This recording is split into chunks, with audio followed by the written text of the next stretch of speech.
I kind of got to a position where I was like, I can probably do a marathon now. So the Christmas, during the first lockdown, I decided that on Christmas Eve I was going to run my first marathon. No planning, one little like a cereal bar.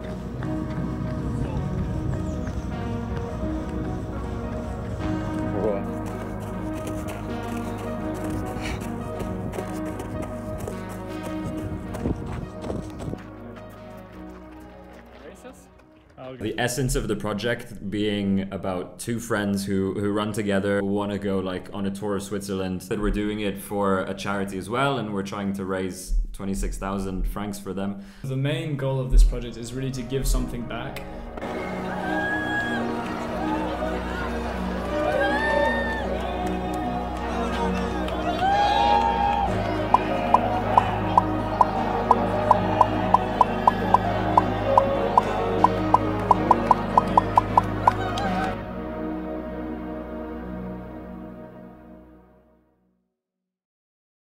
Okay guys, finally We're here. we made it. We made it. First podcast for me in English. So And first podcast for us, full stop. Yeah. welcome into my pain cave, sometimes podcast studio, like today when everything works.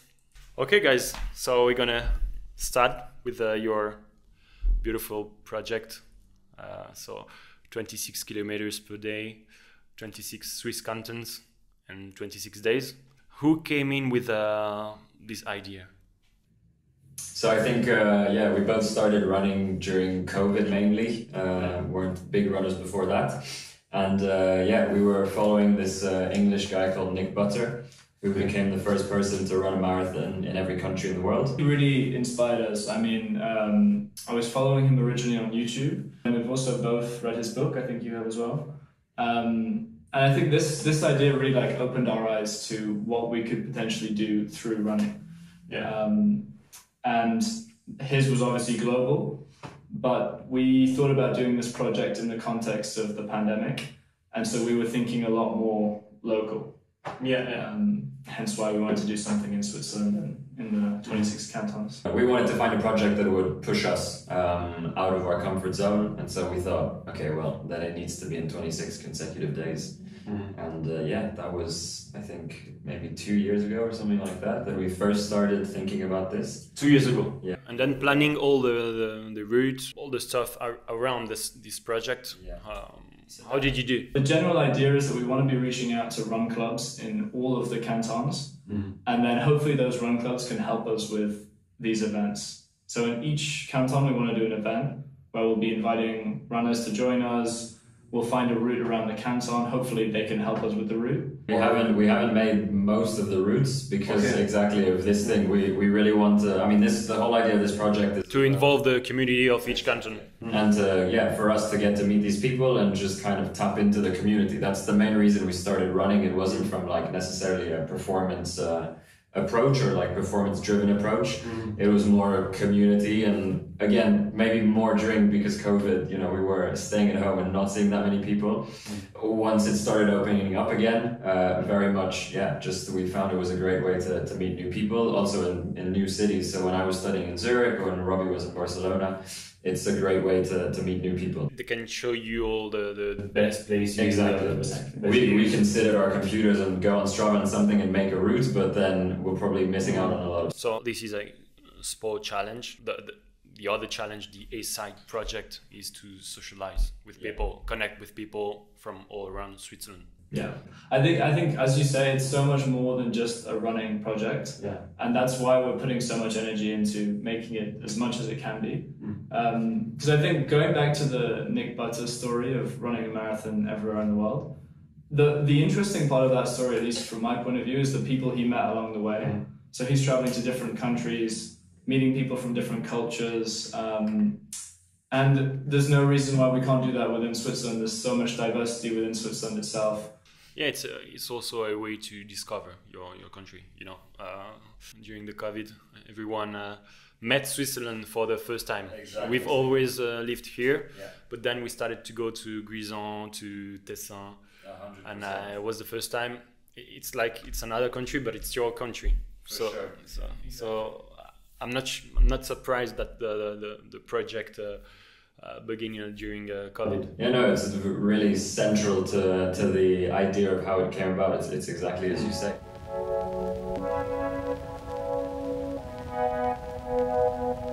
What's your sport background? Because as you said, you started running in 2020, but before that? We haven't been runners for a long time. We really started running very recently, and it was like straight away we fell in love with it. Running became like a big obsession. Yeah. But neither of us come from a running background. Okay. I was always playing football when I was younger.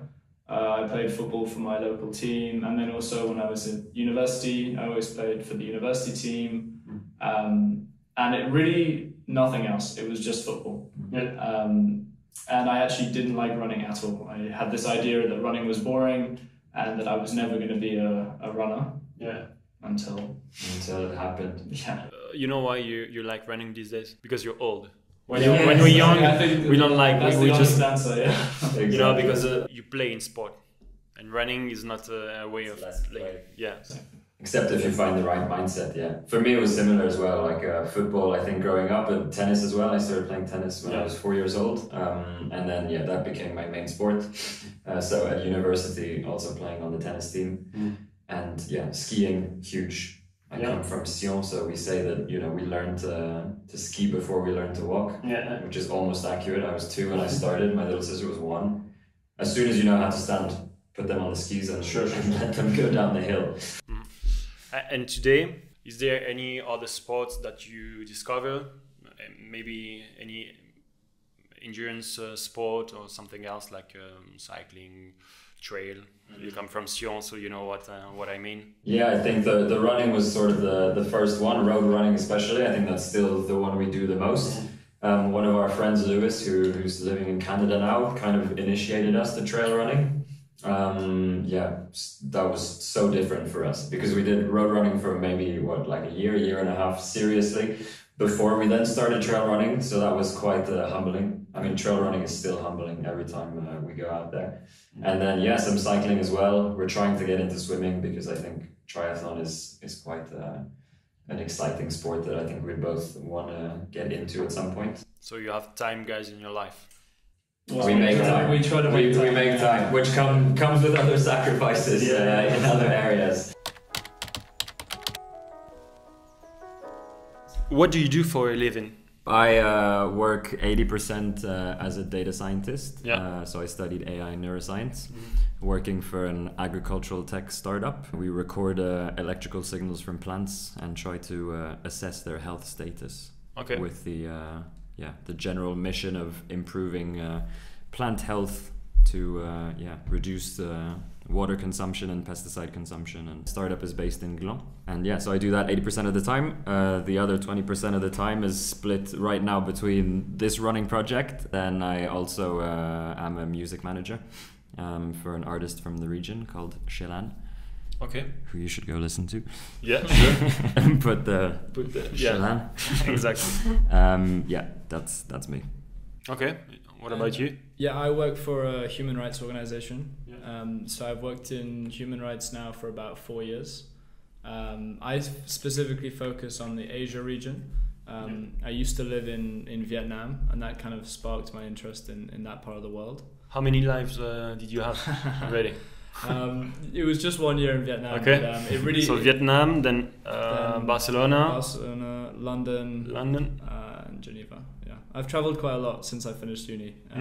But no, that part of the world made a really big impression on me. When I came back from Vietnam, I started this job, originally, like I said, in London, and then now in Geneva.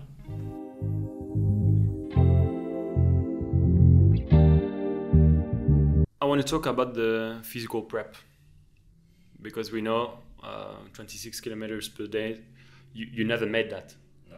So you don't know how your body will react to this. Tell me about this. How did you train? What did you learn? All the prep. Yeah, I think we both have different journeys, so we can maybe quickly go through them. From my side, started running a bit later than Robbie. Robbie had maybe 6 months. 6 months or something head start. So he's also he got me into running as well. So I feel like I've always played a bit of catch up in terms of trying to get to his level in a nice way. You're beyond it now. So no, but which just means that for me it was a bit of a long journey, and then especially when we started preparing for this project quite seriously last summer. I got in a really good block because I was living in Verbier for last winter, so there was zero running. So then I started coming back to running. I did 4 months, about 250 kilometers, so like 1,000 kilometers over 4 months over the summer, which was the most that I'd ever run. I felt super good, had like no injuries or anything, and was just great. That's crazy because it was that's a lot out of nowhere, sort of. But unfortunately, I had to get surgery in September last year. It was a planned surgery; it wasn't an accident. Okay. But it was to remove a bone tumor on my femur, on the leg near the hip joint, and that was done in September, which means last year. Yeah. Okay. So then I couldn't run. I started running again late November. So it was quite intrusive. They had to fracture the bone and like pop it out of the hip joint and do all that stuff. But luckily it's a very well done procedure that heals pretty quickly. And because I had done all this running before, it means that I came back a lot faster than I would have if I wasn't running so much. You did not start it from the beginning. Exactly. Everything I did before was sort of meant that I could start from a higher level. Sure. So late November I started running again, sort of built up again very gradually in distance until about February, where we went over to Barcelona with some friends to run the half marathon there. Yeah. For me, it was just about finishing the race because it was the longest distance that I'd run since the surgery.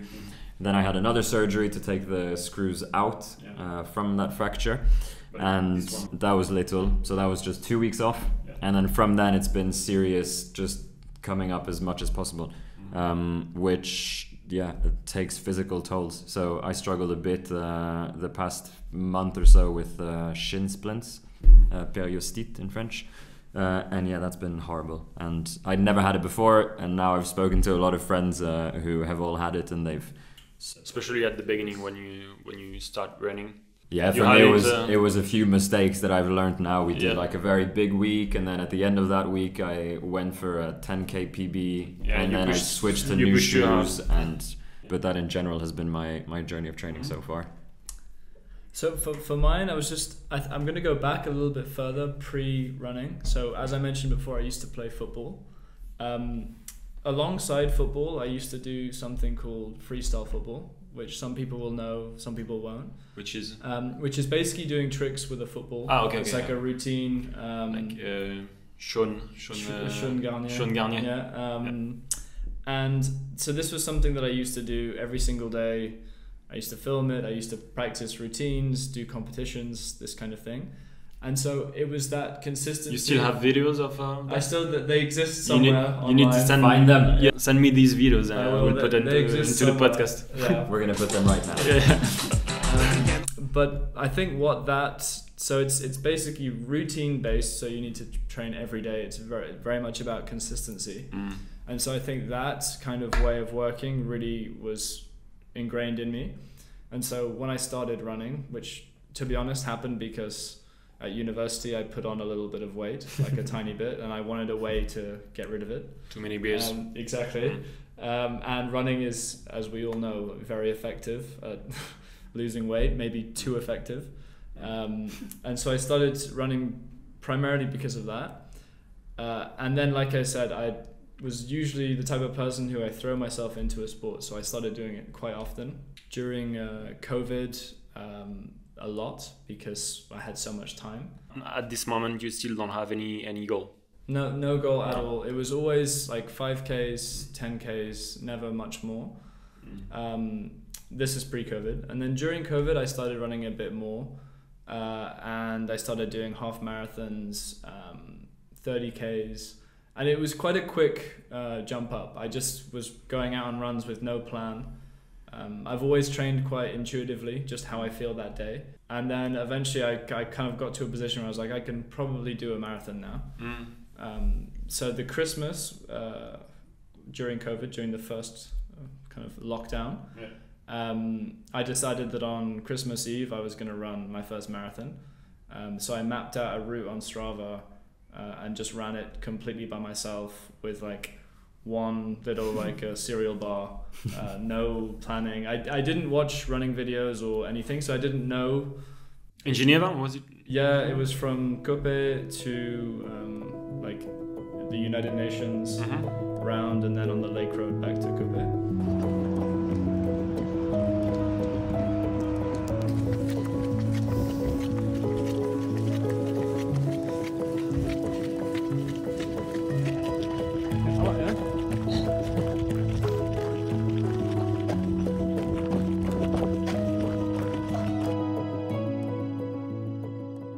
And did it, and afterwards I felt absolutely amazing. Also meant that on Christmas Day I could eat all day and not worry. But yeah, I think it's really from that moment on I started. I guess I really caught the bug because it just gave me such a great feeling, and then kept doing running. Now we've done quite a lot of half marathons. I've done 4 marathons, 1 ultra marathon. It was a 50k run. Okay. Which I don't know if we can count it as an ultra. I think technically it is, but it's not really an ultra marathon. A flat one as well. It was a flat one. But yeah, and then now. More. I guess more specifically with this training block though, as well. This increase has taken a toll on you with your knee. Yeah. So I'm like I said before, I train quite intuitively, so I never really followed a plan. Even if I had a marathon coming up, I wouldn't train. 5 times a week. It was often just whenever I felt like it.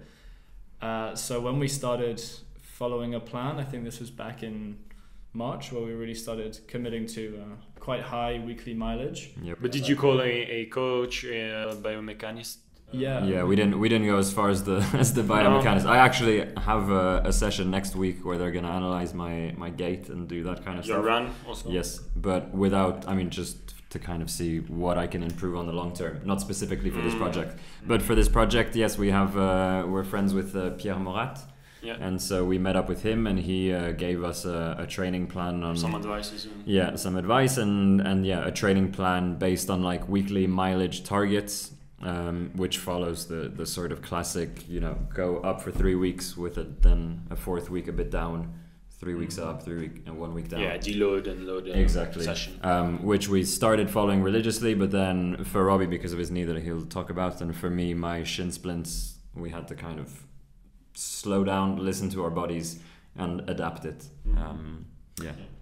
So I have had, I think quite early on when we started the really increased mileage, my knee just started to hurt a lot, and I'd never had a running injury before. Like for the 3 years we've been running, nothing, and so I really panicked when I got this injury.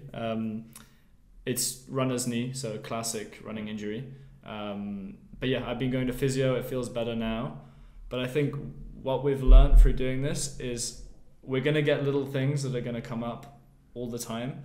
And so now I think we're a lot more aware about what's going on in our legs and how we can, what we can do to prevent injuries going forward.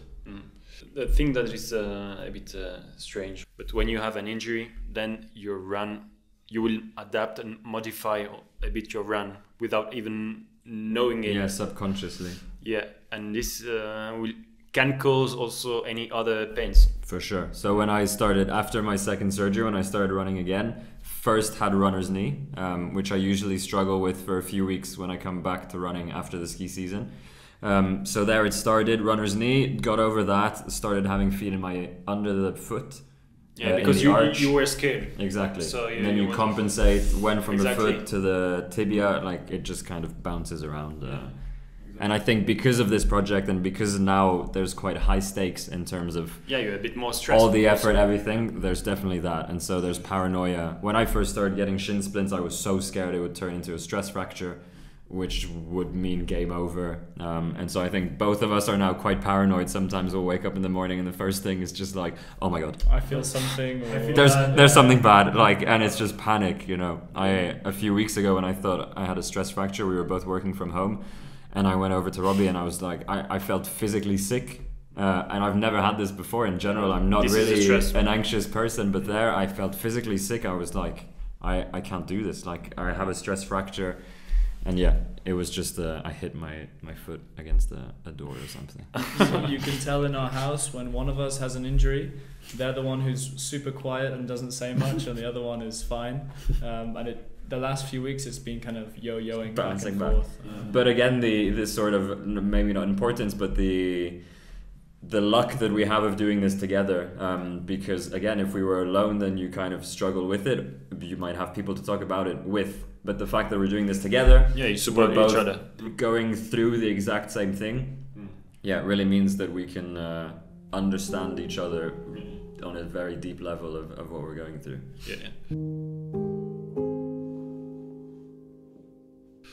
What did you learn so far during this project for the moment? I mean, it has not started, but with all the prep, it has started 2 years ago. Did you learn something about maybe your friendship, or maybe also yourself?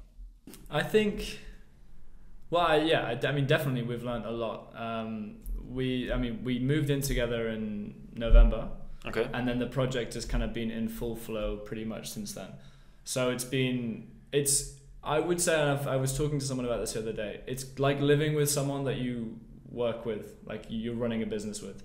Because although this is not a business, you're starting a startup. It's like there is no moment of the day where we couldn't be doing something that could be bettering the project. So whether related to the project, whether it's messaging the tourism board of a canton, or it's contacting a run club, we could always be doing something. And I think living together, there's been we both, as I said before, do full-time jobs, so we're balancing that, and we're balancing the training, but we're also balancing the logistics and the tasks. So that's been challenging. So on the logistics side, I think that's what's fun about the project as well. It's more than just the sport. So through the sport side, I think we learn a lot about ourselves and our limits and how we can push further and all this sort of stuff. But then on a also just practical like skills level, we're learning to do a lot of stuff that we not necessarily were doing before. For me, there's definitely some stuff that I learned from the music industry that I'm like pulling over into this. But I think in general it's been super fun as well to just learn to do all these things and just wearing so many hats, because at the end of the day it is just Robbie and Leo. And I mean, it's definitely worth mentioning that we a lot of our friends have really supported us with this project. So we have friends who help us with video editing, graphic design, filming, so many different things. So it's actually felt like a really nice way to also bond with our extended group of friends who maybe, even if they just come for a run with us, so it's 3 of us and it's not just me and Leo chatting. Yeah, sure. That was a question. Do you have someone that will follow you during all the journey, or is it just some runs? Did you talk with your friends? Okay, you can come. We can meet there. Will you be followed? Yes, I think we will. So there's kind of 2 aspects to this project. There's kind of one, there's the fundraising, which we still need to talk about at some point. But on the other side, there's just the logistics and like the sort of budget that we need to do that. So it's been just a lot of work because we basically have 0 budget, and we've tried to keep it at that.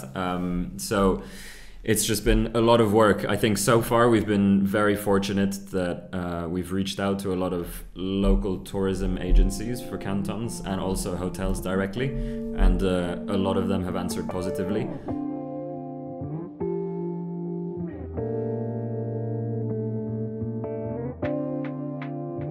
I think the essence of the project being about 2 friends who run together, who want to go like on a tour of Switzerland, resonates very well, and it's very patriotic, and Switzerland loves that. So I think that resonates with it, and then the fact that we're doing it for a charity as well, and we're trying to raise 26,000 francs for them, gives I think élan de solidarité. I don't know how to say that in English. I mean, I think as Leo is saying, that the main goal of this project is really to give something back, and there's lots of different ways that we are doing that. I mean, very simply through the events that we're organizing. these are events, for instance, in Geneva, we're doing one where everyone can join. It's a real kind of like running community event. So hopefully that's something that, you know, we can get a lot of people who maybe don't run very often or have never attended a run club to join us.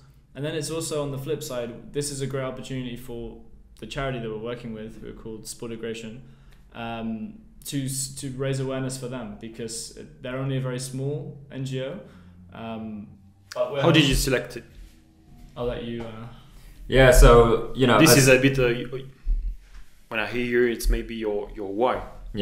Yeah, because as soon as we started thinking about this project, we straight away knew that we wanted to use the platform to give back and to use it as an opportunity to get to people and to raise awareness for a cause. So I think from the get-go we wanted something related to the humanitarian sector. And then we thought, because it's such a local project we're running in Switzerland, around the cantons, blah, blah, blah, we kind of wanted to try and find a charity that was doing work in Switzerland. Because, there's already, there's a lot of support. The more support, the better. But we kind of decided to focus on Switzerland. And then in an ideal world, we wanted it to be related to sports somehow, so that it really aligns with the project that we're doing. And we were kind of looking, and it took us a while. We couldn't really find something that fit perfectly. And then one day I got a newsletter by mail from On Running. They have a free to run program where they support 10 charities every year. And I started reading the newsletter, and then I found this NGO based in Zurich called Sportigration. And Robbie's better at explaining this, so I'm going to have to. So there you need to pitch your idea? Or just explain the project? Yeah, so as Leo said, we found out about Sportigration through this newsletter, and it was really an organization which spoke to the values that we had in mind for this project. So Sportigration, they host run clubs, boxing classes, yoga sessions, football, five-a-side football, volleyball, loads of different sporting activities, and these activities are open for refugees, so free to attend for refugees, and also open to the wider public. So it's an integration tool. So the purpose of Sportigration is to help refugees integrate into society successfully and sustainably. As we've talked about already in this podcast, we've both traveled a lot, and sport has always been like the common language that we've had, which has helped us to break down barriers and really connect with people. And so when we found out about this charity, we thought, really, this is perfect, because we, through this project, actually want to be doing that through our events as well. So if we can team up with Sportigration and help them, raise their, elevate them, and also kind of enact their service through these events as well. Also promote what they do. Exactly. And embody it exactly by getting people to come to these and accentuate what they do, which is get the refugee population and like the local population to mix through sports, which is often a much more authentic way to meet people than some like obligatory German lesson that they have to go attend in some weird like cold building that doesn't like it. I know what you mean. I think it's a way. Sport's always been useful, as I said before, to break down barriers, but also to learn about a new culture. So I know that we've talked to some of the people who attend Sportigration's run clubs, and they've met friends for life. It's become a big part of their life attending these run clubs. So we can really attest from the people we've met that they are having a really, really positive impact, which was great, because we. Through reading about them, this is exactly what we thought it was a great idea, and actually seeing it in practice was really nice. Yeah, I think that's another advantage of choosing to work with a local charity, is that we can work really closely with them, and we can sort of directly see the impact that our contribution is having. And I think it's just a nice way to. So you meet a lot of people. But do you guys sometimes feel a bit also alone in this project? You too, but sometimes it's hard. How do you do to make the extra mile? I think a lot of it for us comes through the fact that, you know, this project is pushing us out of our comfort zone, but we know that in the grand scheme of things, it's very small, let's say, and that's not to take away from what we're doing, and we're still really proud of it, and it's our challenge. But I think it helps to know we're not alone by just all the people that we look up to and the insane things that they're doing. People like the hardest. But you have an insane thing at each level. So this is the message. I think. But I think that helps us feel maybe not alone, or know that there's people doing these other crazy things as well. Helps us be like, okay, you know, it's hard what we're doing, but sure. For it's the level you have, you started like 3-4 years ago. It's massive. And I think, and I'm sure I can speak for Leo on this, we've probably both always wanted to do something big like this, a big project where we really devote everything to it. And so I think part of the thing that keeps us going is the fact that we're actually doing it. So I've had ideas of things I've wanted to do, you know, my whole life, as have you. But this one we're actually doing, and we're really committing to it. And I think that, at least for me, is what's really motivating me to keep going. And I mean, it's 3 weeks away now, so it's crazy to think that we're almost there. After so much time. I think what's really fun as well is that we've, you know, realized how much we enjoy this, and that at least at the time of recording this podcast, which is still 3 weeks before the start of Project 26, where we are right now, we feel like it's the beginning of something, like, and that this is the first project, hopefully, of many, and that there's already a lot of other ideas for even bigger things and stuff that are already bouncing around, and we'll see. There's already any other ideas coming to your mind? Project 27. Project 27? No, I think. No, but it's cool. I think life is like this. You always need challenges, because if you have a challenge, you grow. Exactly. I think this is the best message you can guys give to everyone. You've said it perfectly.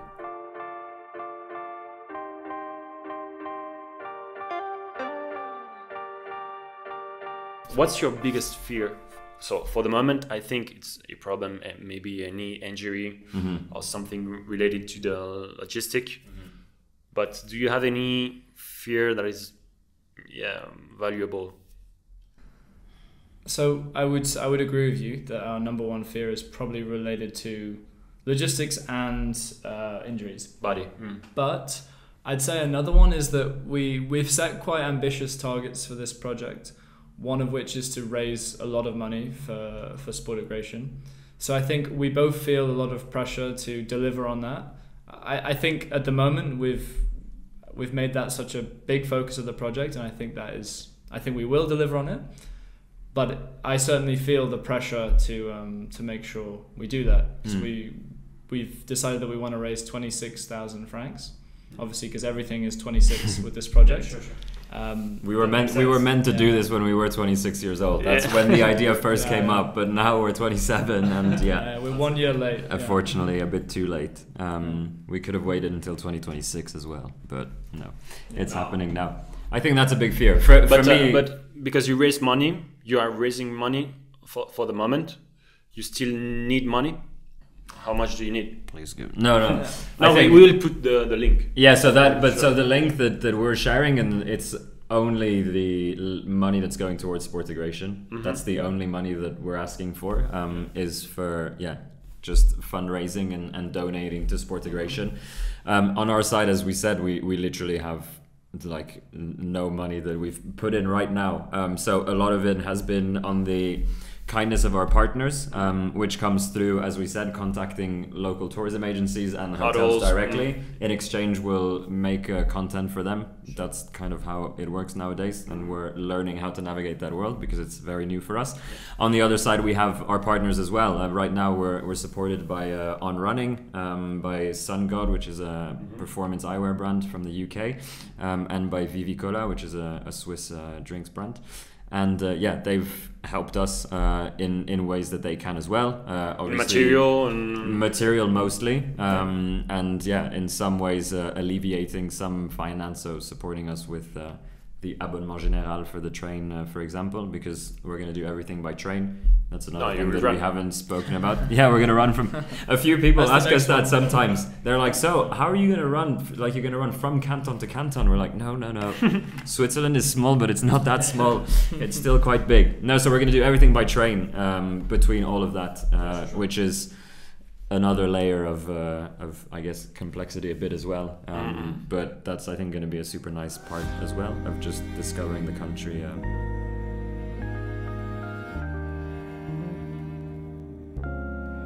What are you taking with you in your luggage? Do you have any luggage? We'll pack the day before. Yeah, I think but you still don't know. Nope. No.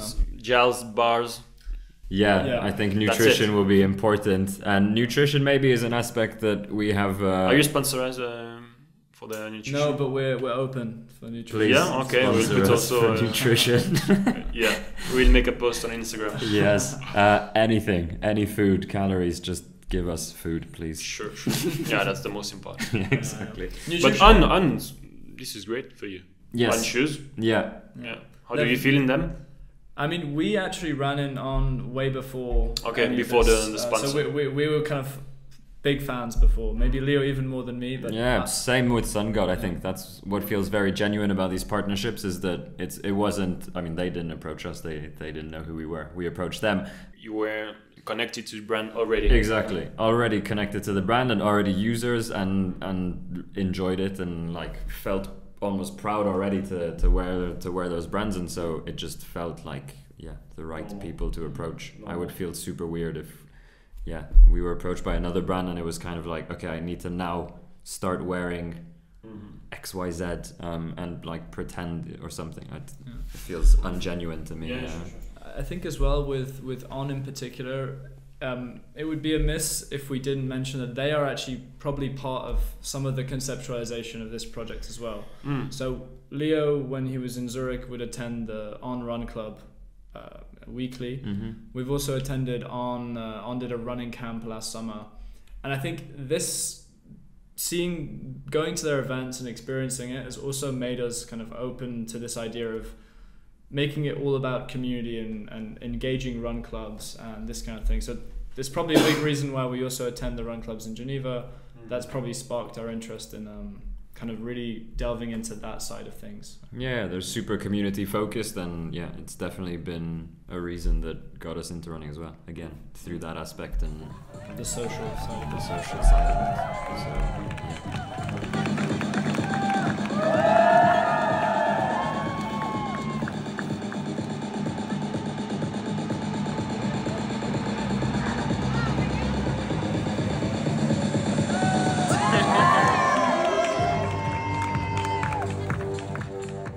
So you start in Geneva, first canton. Then what's the route? So that's where it's a bit chaotic because I spent I think maybe a day or 2 days planning out this route, but I should have maybe made notes for us in the future because when we look at it now, it doesn't make sense anymore. Oh yeah, you get north, west, so south. It's Geneva the first day, and then the second day we go to Opwald and Niedwald, and we're still, but I trust myself enough that it made sense when I did it, and I spent a lot of time doing it. Okay, Robbie blindly trusts me, and I trust my past self that it made sense. I think the main reason that dictated our schedule is that, again, because we were saying it so many times, but community and wanting to organize these events, we wanted to maximize engagement by having the biggest cities on the weekend. And that kind of then like the Tour de France, rest. The biggest races during the Saturday or Sunday. Exactly. So that's the what we wanted to do. You put it on Sunday because everyone is watching TV. Exactly. And everyone will be watching us on TV, so we thought we need to do it on the Saturday. We'll do a live on. Exactly. No, so Zurich, Basel, Bern, Lucerne, St. Gallen, etc. We wanted to hit them on the weekend. And then it was kind of like, then we need to fit the other ones in a semi-logical way. So it was done by trying to minimize train distance. But then there's some cantons like Ticino where it's just super far away. and that's 4 hours to get in and 4 hours to get out. To the Grison. Grison is not too bad if you come from on top from Zurich. Yeah. I think it's 2.5 hours. More or less connected. Something like More that. It's going to be about 2 hours probably of train on average a day, Mhm. but then there's some, Yeah, like you maybe say, even which less. will There's- be yeah. 4 hours, 5 hours. Yeah. It's going to be. But it's definitely, I mean, it's part of the project. It's part of us doing the recoup as well. In the train. Yeah. Yeah, I mean, I think really with the project, the running is probably the most straightforward bit. Mm-hmm. We just do 26 kilometers. I mean, it's the getting from A to B and finding somewhere to stay and all that. That's the And eating. and I'm eating, scared. eating enough, and that's been. Yeah, I think the running Please send us food. is when you can turn off your brain. Yeah. I think it's the only time you can turn off your brain. Yeah. So when we start, like a few months ago when we were planning this, we were thinking like we need someone to come with us. We need like a sort of tour manager or project manager or something. Like a boss. Yeah, someone who can tell us we're taking this train, we're going here, we're doing that, we're eating here. Yeah, but then the journey is not the same also. Yeah, and also we don't have any budget, so that's not happening. So Robbie and I are going to be doing that on top of everything else. But it is what it is. Like we've we could have made this much more simple. Like we could have just left. We could leave tomorrow and do it now. Obviously, the physical side we've put in the work, and I think we're now pretty you're confident ready we can do to it. run 26k per Exactly. each day. Exactly. But there's so much more something to it. around. But we had ambitious. We That's had the message. high ambitions for the project, and we've brought it upon ourselves. So it is what it is. And Yeah, I mean, like Leo said as well, there's a part of this. It's a bit like a pilot. We're learning.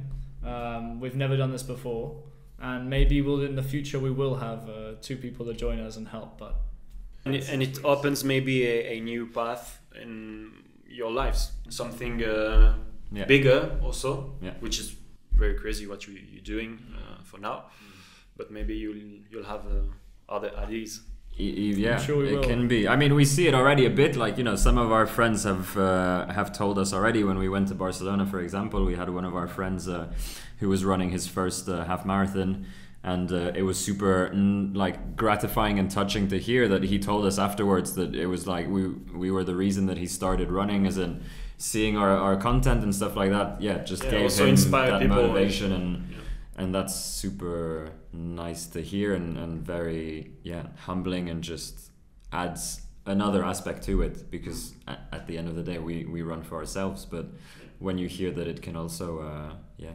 motivate other people, it's super nice to hear. I think the message that we've tried to get across, and I think this is what's come through, is we're not competitive runners. We're not we're not going to be winning any races anytime soon. We're really doing Except it the ones we organize. Yeah, exactly. Maybe some really small ones. But we're really doing it for the enjoyment, the social side, and just to show people what's possible if you really put your mind to something. So that's why I think that's been central to the message, and I hope that that's how it comes across. Yeah, and really this aspect of sharing community and stuff, because again, when was it last weekend we were in London, both for work at the same time, and we ran the Hackney half marathon. And there again, we ran with a friend, and it was her first half marathon. And from the beginning, we told her we're just gonna run it with you, and we'll stay with you. And she kept feeling bad, and even during the race would say guys, go ahead, go faster. I know you want to go faster, and we were like, no, we don't. We're having a lot of fun just running with you. It's not work. Whoops. It's a lot of fun of just running with them. And I think it's surprised as well, a few of our friends, sometimes they're intimidated to come running with us because they think, oh yeah, you want to run super fast. And it's hard sometimes to be like, guys, we're not running fast. We're doing it because we enjoy it and because we like chatting while we run and stuff like that. And but I think this is something related to newcomers into the business. If I can say like this. Everyone thinks that you go in full gas every time, but it's not the case. Maybe just 20% of your runs will be VO2 max runs. But the other 80% you will just slip in. No, but you go far that way. And I think we're probably both more, certainly for myself, I lean more into distance running is what I really enjoy, as opposed to beating my 5K time or even shorter distances. Which you can't beat because it's so fast. But yeah, it's always been about, at least for me, how far I can run as opposed to how fast or how, the intervals. It's always been about distance. Yeah, I think we're both the same in that regard. Thank you, guys. First of all, so for much. coming to the podcast. Do you have any other messages to tell to our subscribers, resources subscribers? I think you inspired us. You inspired me. What you said tonight, it was very great. We'll support you. I will put all the links also during the challenge. Maybe I'll come. Maybe not in Grison. We'd love that. But if I can run maybe 6-7 Ks. Yeah, we're Not finishing on the 14th of July in Nyon. Yeah. As kind of like our home of where we grew up for most of our lives. And yeah, the idea is to do the last 10K along the lake road, and anyone can be standing anywhere and join us for as long as they want. So I think that'll be super fun. We run for the community. I think during COVID it was accentuated how important it is to be connected, even though it was a time where it was very much connected through screens mostly. But yeah, Robbie and I started running because we could. It was sort of the only way we could be together physically by just running outside together.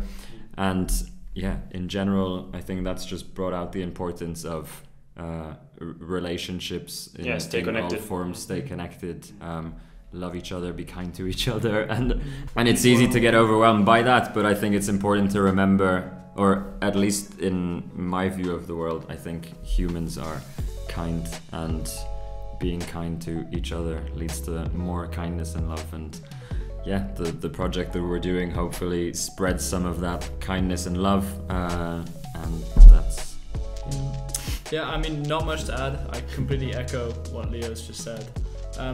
I think what we've learned through this project is how much potential sport and these kind of things have to do something good. I mean, sport, really, what you can do with sport is limitless. Not just within sport, but the impact it can have on people's lives. And I hope that that's a message that we can keep going with this project, that sport has a really huge potential, and we hope that we can tap into just a little bit of that potential through this project.